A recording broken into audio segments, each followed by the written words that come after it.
نے پھر کھڑے ہو کے خطبہ دیا. حضور نے مکے کے کافروں سے کہا سامنے کون کھڑے تھے؟ جنہوں نے حضرت بلال کے وجود پہ کوڑے برسائے تھے، جنہوں نے حضرت عمار بن یاسر کو آگ میں ڈالا تھا، سمیہ کو شہید کیا تھا. وہ نہیں تھی، ان کی نسلیں تو تھی نا. میرے حضور نے کھڑے ہو کے پوچھا آج بتاؤ او مکے والوں، آج تمہارے ساتھ میں کیا سلوک کروں، تمہارا میرے بارے میں کیا گمان ہے؟ تو سارے مکے کے کافروں نے کیا کہا؟ نظن خیرن، ہمیں آپ سے بہتری کا گمان ہے، بہتری کا گمان ہے. نظن خیرن، بہتری کا گمان ہے.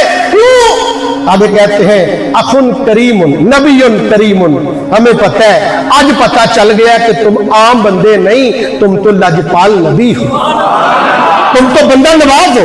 اخن کریم، تو بھی ہمارا بھائی لگتا ہے. بھائی بولو اخن کریم، تیرے ابا جی بھی ہمارے بھائی لگتے تھے. لجپال تو بھی بڑا ہے اور لجپال تیرے ابا جی بھی بڑے تھے. کافروں نے کہا تھا نظن خیرن، ہم خیر کی توقع کرتے ہیں. اخن کریم، تو بھی ہمارا بھائی ہے، تو بھی سخی ہے.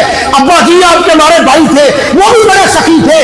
وقد قدرتا، اب ہماری گردنیں تیرے قبضے میں ہیں، جو تیری مرضی کر، ہم تو تیرے نوکر ہیں، تیری ملکیت میں ہے. جب انہوں نے یہ کہا فقال رسول اللہ، میرے آقا کے لبوں پہ حرکت آئی، میرے حضور نے گوہر افشانی فرمائی، حضور نے موتی حکمت کے جاری کیے. میرے مصطفیٰ نے فرمایا کہ اقول کما قال فی یوسف لا تثریب علیکم اليوم یغفر اللہ لکم وهو ارحم الراحمین اذهبوا فانتم الطلقاء.